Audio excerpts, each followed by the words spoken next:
You know, sometimes I think to myself, like, am I the only person in the world that has played these games? I mean, I know there are people that have like played these games, but like these specific games, like all of them, am I the only one that's ever done it?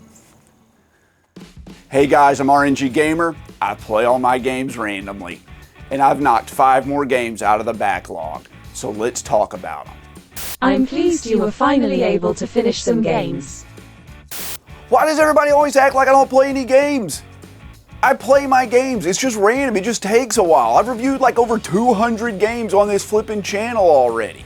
And what even are you? Like, you keep showing up, I don't even understand what you're supposed to be. You can call me Ring. Ring? Ring? Like the doorbells that have like the cameras in them? No, like RNG. As in random number generator. I'm the one who picks all of your games. That makes even less sense. So this is your fault. First up, we have a distribution title from Limited Run Games, and I picked it up because the reviews looked incredible and the game looked pretty amazing. It's on the Switch, and it's Panzer Paladin. This is one of those modern games that takes a swing at the whole 8-bit art style and tries to incorporate modern mechanics into it. You play as this android named Flame, and you pilot this mech, and you try to, like, I don't know, you're trying to save humanity from some demonic invasion, and you travel through like the United States and Mexico and Greece and Russia and Japan and more as you like take down a bunch of enemies in your standard sort of side scroller. The game is like heavily influenced by Mega Man. You can select the stages you want to play in any order. And it also has like some really strong Blaster Master influences because you can like get out of your mech and battle on foot, and you have to solve some little minor puzzles and some platforming sections while you're, you know, playing as the android who's outside of her mech. And you can even see that the android uses a whip, so there's like some Castlevania influences in there as well. It even like brings back some DuckTales influences because you can do this like downward thrust. And it's obvious that the developers really had a love for these like classic 8-bit games because they wear their influence on their sleeve without a doubt. While it does like draw its influences from a bunch of great games, it feels like it just picks one little element from each one of them to kind of incorporate into the game. And really, in my opinion, it sort of just thins out the experience. There's this weapon collecting mechanic that's supposed to be like the big draw of the game, but ultimately it falls pretty flat. The way it works is the enemies drop weapons, and there are also like weapons hidden around the stages that replace your rapidly breaking weapons. And each of these have like their own stats and abilities and reaches and move sets, and you can hold down a button combination to explode them and cast some sort of like magic spell, for lack of a better way to describe it. Any of these weapons you collect over 4 are sent back to your vault, and you can trade them in between stages to upgrade your health. But you can only do this like 5 times, so really it's not a very in-depth mechanic, and I was able to upgrade my health almost after every single stage up until I hit the maximum of 5. It's a cool idea, but a lot of the weapons feel pretty much the same other than just like the damage and reach of them. And I honestly found it to be more of like an inconvenience than a feature. You can see that the 8-bit style graphics in this game are absolutely incredible.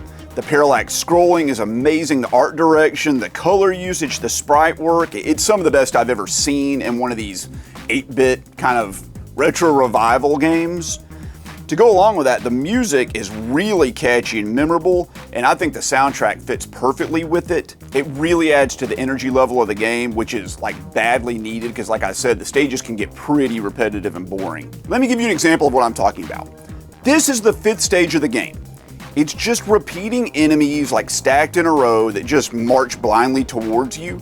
And a lot of the game really just feels like this. It comes across as just padding itself out. And it's really bad about recycling enemies. Yeah, they incorporate some new ones here and there, but like the main 5 enemies, they just keep going back to that same well over and over and over again. However, a counterpoint to that is the game really starts getting good in the last third, and it really picks up and it ramps up the challenge. And it starts feeling like one of those 8-bit games that it's so heavily inspired by.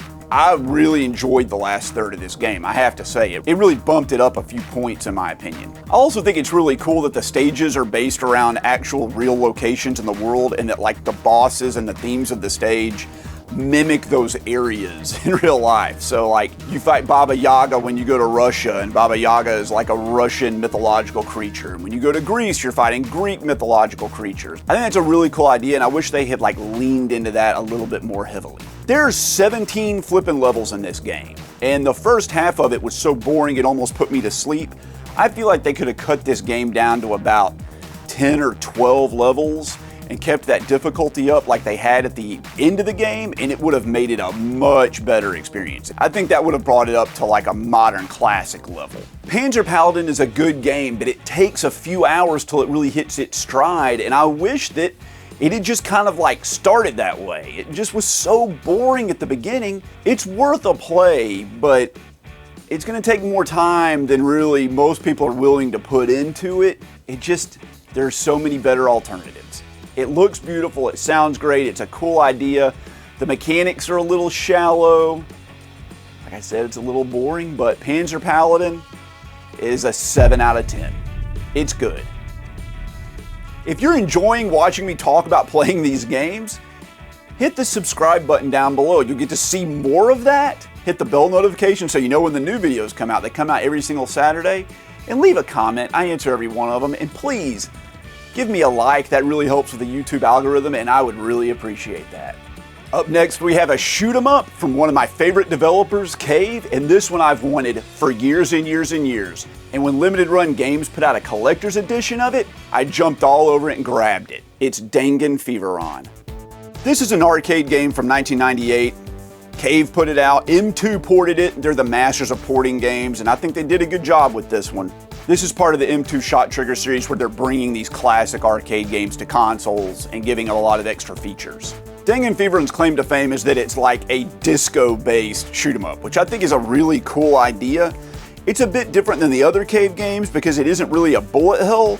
Instead, it has fewer but like faster bullets, making it feel kind of like a Toa Plan game. You have a selection of 3 ships and 2 hidden ships to start with, and you have your standard shot, a selectable power shot, and bombs. It's a pretty basic game, to tell you the truth.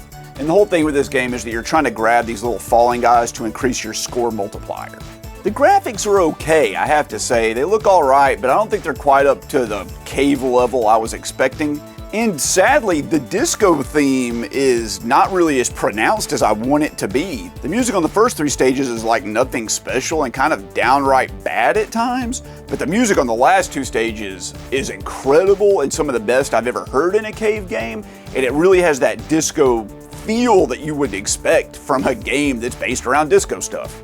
Like all M2 releases, they've added a bunch of like interesting features like a super easy mode that brings the difficulty way down to a level that basically anybody can beat. They added a lot of like practice modes, save states, so you can work through those tricky areas that are giving you like a ton of problems without having to play through the freaking whole game every time you want to do it. And I enjoy that this is like a relatively brief game. It's short, it doesn't overstay its welcome like a lot of shoot 'em ups tend to do.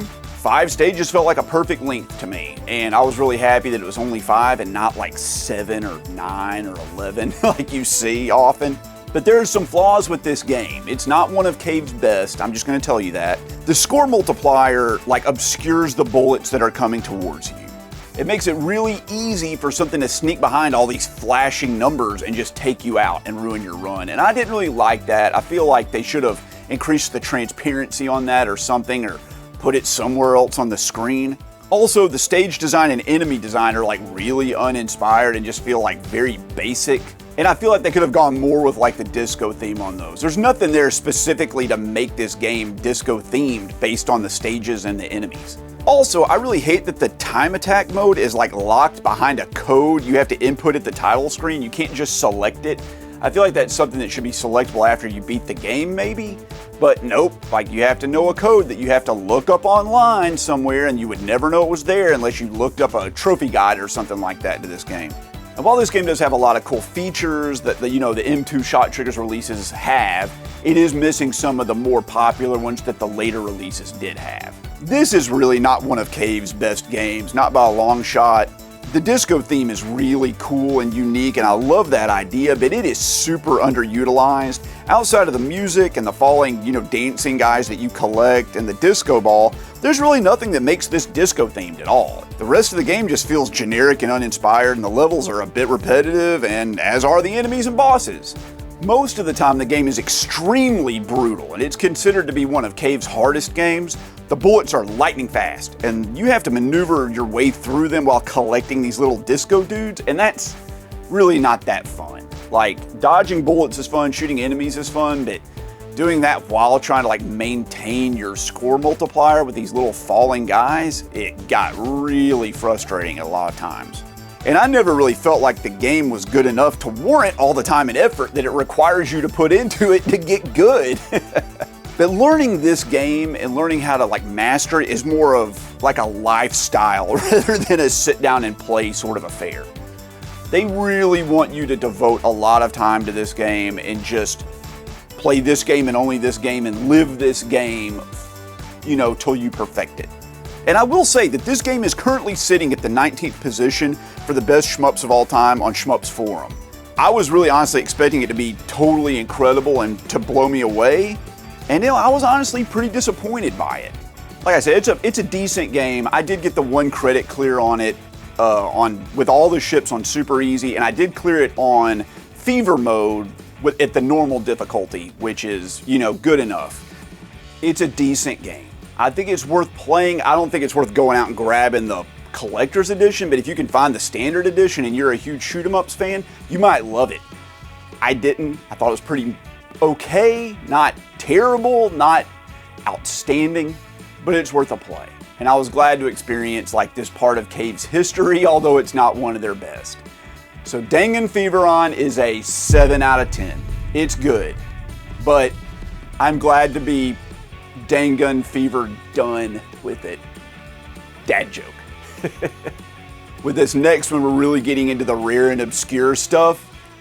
We have a game on the Vectrex, and it's Fortress of Narzad. And if you have a photosensitivity, I would advise you to skip this part of the video because there are going to be a lot of flashing lights. This is a Vectrex game. The Vectrex has a screen built into it, and there's no way to capture gameplay footage other than just facing a camera at the screen. So you're going to see that old school flashing that you see in old videos when they film CRT TVs, but worse. Dude, how do you even freaking record the Vectrex? How do you get gameplay footage of this? What do you do? Let's turn it on.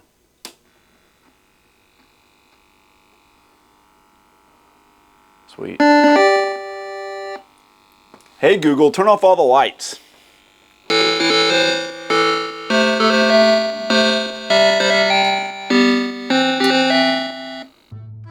This is a shoot 'em up from 1983, and I've never really seen anything like it. You start at the bottom of this jagged mountain path, and you have to destroy 3 waves of these annoying enemies that come down at you.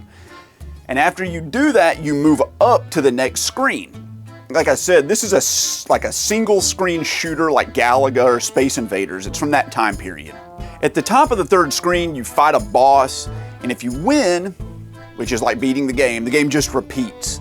And you're just playing for a high score, so don't expect any story or anything like that. This is a basic game, and the gimmick to it, because every game back then had to have a gimmick, is that your bullets ricochet all over the freaking place. You can bounce them, you can angle them to reach the enemies from different directions, but unfortunately, if you're too trigger happy and not careful, the bullets can and will ricochet back down and take you out. Which is the primary way that I die when I play this game. It's a simple game. It's a vector-based game from freaking 40 years ago. 40 years ago this came out. And it's super memorable to look at, and it's a memorable game on the Vectrex. When I think of the Vectrex, this is one of the first games that pops into my mind.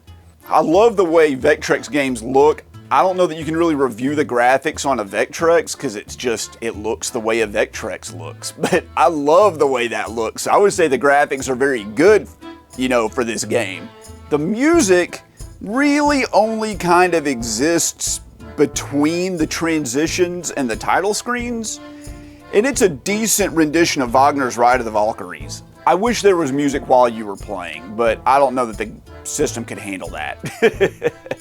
I think that the idea of this game is really good, but it has like just two enormously huge flaws. First, the freaking birds that fly down will shoot you from spots where you can't shoot them, and their bullets are too fast to even dodge. That's annoying. Like, you have to catch them exactly at the right time that they come down, or just anticipate their shots and hope you get lucky to move out of the way. The second thing that's really annoying is that the enemy hitboxes are smaller than they appear. So you'll constantly have bullets like pass right through the enemies, and it's super infuriating when you like catch the corner of an enemy and your bullet just goes straight by them, hits the wall, ricochets, flies up and comes back down and kills you. And that happens all the time. This game does pack a challenge. There are 3 difficulty levels, but they're all like super freaking hard. I mean, they are tough. Even on easy, this game's like a nightmare. I think if they had tightened up the gameplay on this a little bit, that this could have been one of the best games on the Vectrex. I did finish it. I did get the technical 1 credit clear, even though it's only like 9 stages. You know, 3 waves for each screen, and then there's 3 screens before the boss fight. So it's a relatively short experience, and you are just going for that high score. So how is freaking Fortress of Narzad on the Vectrex?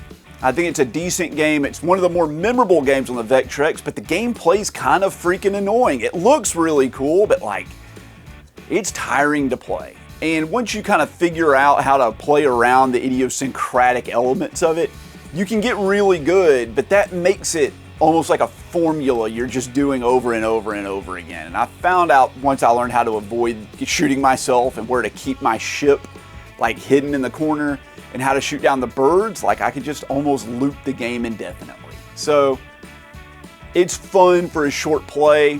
You're not gonna find it anywhere. You're not gonna be able to pick it up unless you go out of your way to get it. So Fortress of Narzad, it's a 6 out of 10. I don't know if you want to track it down along with finding a Vectrex somewhere. That's a tall order. Up next, we have a game on the PS4, and this game is considered to be like the great-grandfather of the Metroidvania genre. And it originally released on the Sega Master System and the freaking Sega Game Gear. But it was remastered and put out on the PS4 as well as maybe some other consoles. I don't know. Did it come out on the Switch? I don't know. I have it on the PS4. It's Wonder Boy: The Dragon's Trap. I also own it on the Sega Game Gear, and I played both of them. In case you didn't know, the Wonder Boy series and Adventure Island games on the NES are like spin-offs of each other. The Adventure Island games are more like action platformers, and the Wonder Boy games are kind of more, I guess, RPG based. There is a story to this, and it starts at like the end of another Wonder Boy game. I guess the Dragon's Trap is the 3rd game in the series. Anyway, at the end of the 2nd one, you kill some giant mecha dragon.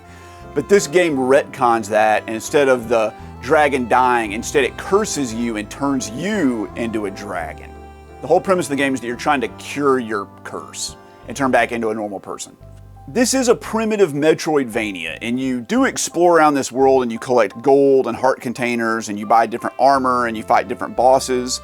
And as you do that, you gain additional animal forms which have like new abilities and weaknesses and strengths. And they give you the ability to access different areas of the game, you know, to sort of continue on with your progress, like any other Metroidvania. The gameplay is really basic. In terms of combat, there's really only like a jump and an attack.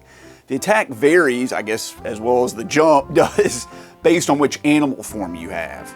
And there are these sub-weapons you can pick up from exploring, but they have limited uses, kind of like in Castlevania, where your hearts are considered your ammo for your special weapons. In this one, you just pick up multiple copies of the special weapons, but it works the same way. The graphics in this are what really stands out, and I think that the remastered, like cartoony graphics look unbelievable. They're really charming, and the game has a lot of personality. And what's really cool is that you can switch between the remastered graphics and the original Master System / Game Gear graphics. Also, to wrap up the really good presentation, the music is absolutely incredible, and it has a ton of memorable tracks, and it's fun, and I enjoyed it a lot. I just love the way this game looks. I love the way it sounds, and I enjoyed like being in this world. However, like a lot of old games, the controls are pretty clunky, and I have to say, just like Adventure Island, The jumping has like a strange momentum to it. I don't know of any other way to describe it, and if you haven't played an Adventure Island or a Wonder Boy game before, you're gonna have a hard time understanding it, but just like jumping over basic things, like a single rock that's just in the middle of the path in front of you, can be tricky, and it's just hard to get the hang of it. I feel like you have to be running at full speed, and then when you jump, your sense of inertia is like 1/8 of the speed at which you were traveling. So the character moves forward, and then instead of jumping forward, it feels like he or she just jumps straight up in the air, and you'll like fall down these really minor gaps that should be easy to jump over. Also, the attack range on most of the characters is super short, and it is really difficult to land attacks. Like running up to an enemy and stopping and hitting them I just never got the feel that I could do that. Like every enemy I saw on the screen, I would like accidentally run into them. Or they're designed to wait till you get close and then just like jump right into you. It's really annoying having contact damage so frequently in this game, where you feel like you just can't control your character and you're just running into stuff all the time and not being able to jump over these little minor gaps and stuff. It feels slippery and like stilted at the same time, and I don't like the way that this game feels when you're playing it. It's cool that it's a Metroidvania, or like a primitive one anyway, but it really needs a map. Also, some of the secrets are so freaking esoteric that I have no idea how anyone would ever find them without a guide. Stuff like hit this one random block on this one random screen to make a bunch of other blocks appear, and then you jump on this one other block and it's a freaking trampoline that launches you into a room with 3 pipes, and if you land on the corner of the second pipe, you can jump over the third one to hit another block that opens a secret path to an area you have to go to in the game. Like, it's like Nintendo Power kind of stuff. Like, you really need a walkthrough for this game without just an infinite amount of random trial and error. I mentioned that the enemies are really hard to hit. Well, a lot of them are freaking invisible until you just walk into them. Like, you don't know they're gonna be there unless you've already memorized the layout for that level. You'll just be walking along and just bam, you just walk into an enemy, or you walk by an enemy and it just appears directly behind you and shoots you with a fireball. And that's super annoying, and it feels like the game intentionally went out of its way to just troll you with the enemy placement. Like I said, they're either right out of the reach of your attack, or they appear right when you walk into them, or they pop up right after you pass, or they just stand there, and then as soon as you get close, not close enough to hit them, mind you, but close enough to where you're like closing in on them, they just jump into you. It feels like you're getting constantly sucker punched in the face over and over and over again as you play. And the game does give you lots of health, but I feel like that's a bad design element where they're just trolling you nonstop and then giving you health to like continually reinforce the torture, right? Like, it's like they're beating you up and then nursing you back to health, and then beating you up and nursing you back to health. And I don't like that feel. I understand that this game is like a pioneer in the Metroidvania genre, and that it was totally revolutionary back in 1989. I get that. I can totally sense that. But it has been like drastically surpassed by the games that have come after it. And I'm glad I played it for historical reasons, but never once did I find myself having like a good time while I was playing this. I was always lost or frustrated by the enemies. I loved the way it looked, and I loved the atmosphere, and I liked the idea of it, but it just does not hold up in my opinion. I'm sorry, I wish it did, but it just doesn't.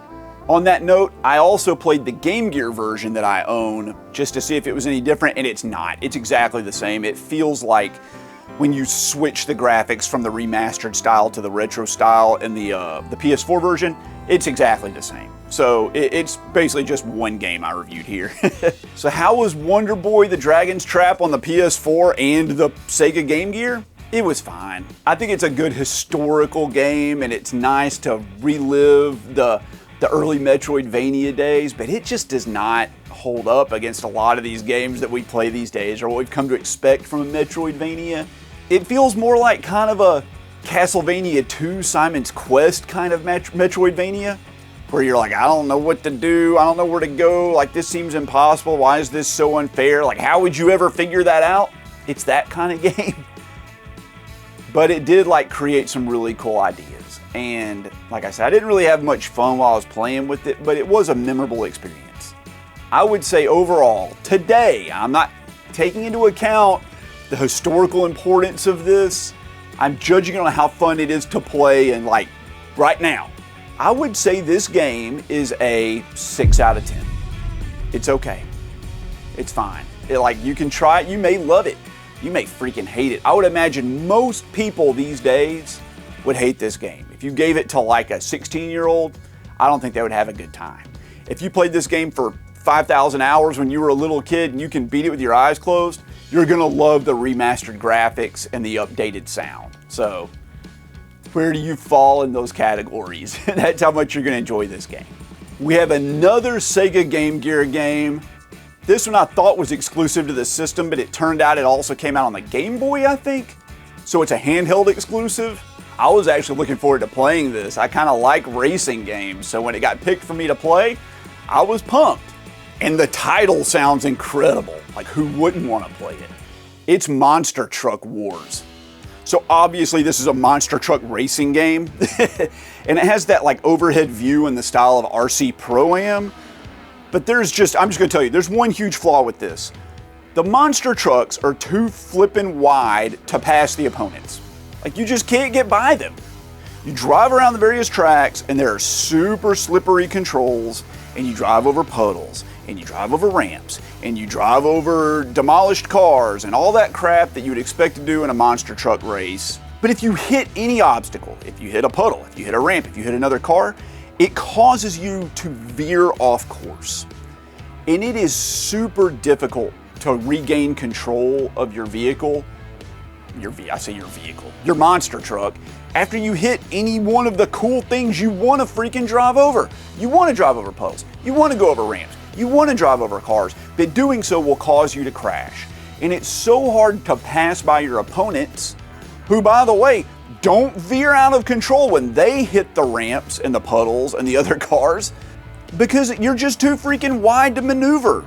If you do manage to place or to win, you gain money, which lets you upgrade your monster truck in between the rounds, which is really cool. But everything is like so expensive, you have to really be selective about what you get, and you can't retry races. So you can't just like grind one race over and over and over again and level up your monster truck to become super like overpowered. No, like, you win a race and it's like pick one of these 5 upgrades or whatever it is, and hope you pick the right one that will give you an advantage on the next race before you even know what the next race is going to be. So you basically have to just get lucky to win and to get lucky to pick the right upgrade. You can see that the game is just downright ugly. And although it has like officially licensed monster trucks like Gravedigger, which is awesome, they all look the same when you play. They're just palette swaps. They just change out the color. All the trucks have the same shape and they all have the same stats as far as I can tell. Also, the music is really nothing to write home about, and it's unmemorable to say the least, and actually downright annoying at other times. It's cool and all that it's like a handheld, it's a Game Gear and a Game Boy exclusive, and that it's not really ported anywhere else, but it wasn't ported anywhere else for a reason. Like, it had to be a cheaper game or nobody would have bought it, because it would have gotten destroyed in like the game review magazines. The game, I don't even know where to go. The game handles like garbage. It feels like you're driving on ice all the time, and if you miss any of the dozens of checkpoints you have to go through, it doesn't count that you finished the lap. You have to like turn around and go back through, and if you miss one, it's just over. If you hit any jump too fast, you overshoot your turn and your engine stalls out, which is just a guaranteed loss. There's so many things in this game working against you. And the other thing that I talked about, with the upgrades, is that you have to repair your truck after every single race, or it just like won't steer and it drives at half speed. So you have to do this after every race, and that takes away the funds you really need to upgrade your truck. And I don't want to do that. I want to make my truck stronger, not just like maintain it so I can stay at a level where I feel underpowered the whole time. Like, monster trucks are supposed to be like monsters. They're overpowered and huge, and they just destroy everything in their way. And I feel like you're driving a freaking go-kart against a bunch of monster trucks. Like, you're slower, you're weaker, you can't do any of the cool crap you want to do, like drive over big ramps and splash in the mud and stuff. You're just like, you have to drive like you're driving a normal little car while everybody else gets to be really cool. And that's stupid, that's lame, that's a bad idea for a game. Sometimes it can be okay, but most of the time it's really just miserable. And I will come right out and say this. This is the worst handling and the worst controlling racing game I have ever played. Ever. I've never encountered one as bad as this. So Monster Truck Wars totally sucks. It's not a good game. It's miserable. It's a cool idea, and I like seeing Gravedigger and like some of the other monster trucks from my childhood. I guess they're still around. I don't know. I don't really keep up with modern monster truck racing. Maybe it's the biggest thing in the world. I wouldn't know. This was not a great game. I did not have a good time with it. I did not finish it. I played through, I guess, about half of it. It shows you like touring around the country and going from city to city, but every city pretty much felt the same.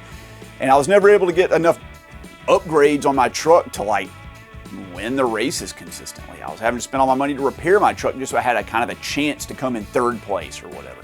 And if you fail the race, you get to continue several times, but I would run out of continues. So I was done with this one after like, I think I played it about 2 hours, and that was plenty. So Monster Truck Wars on the Sega Game Gear, it's a 4 out of 10. It's bad. It's not like so bad it's gonna make you like throw your controller, but you're not gonna have a good time with it. So I would advise you to avoid this one. Well, I did it. I finished 5 more games out of my backlog, and none of them were really very good. We had a couple 7s, a lot of them were mediocre, and sometimes this just happens when you play games randomly. A lot of my early videos on this channel, I was playing games and it was like 8 out of 10 banger, 8 out of 10 banger, 9 out of 10, 10 out of 10, but this happens a lot. And your average game, you gotta remember, is gonna be about like a 6 or a 7. So this happens, and that's fine. We don't ever have to play any of these games ever again. Never again do we have to play them. So we're done. I know there are lots of great games in the backlog. I've already played several more. I almost have enough games ready to do another video, and I'm playing one right now that is unbelievable on my live streams that I've been doing on Monday nights. So if you want to come watch me play Silent Hill for the first time, come check those out Monday nights. If you made it this far into the video, I'd like to thank you so much for sticking around for the whole thing. And I'd like to take this opportunity to thank the channel members. You can see their names on the screen right now. And if you'd like to become a channel member, all you need to do is click join down below. You can do it for as little as like $1 a month, and that gives you access to all the videos early, member exclusive videos that are unlike any of the other videos I do on the channel. You can also sponsor part of a video or even pick a game from my backlog to play if you want to do that. But anyway, thank you so much, guys. Like I said, I really appreciate it, and I'll catch you next time.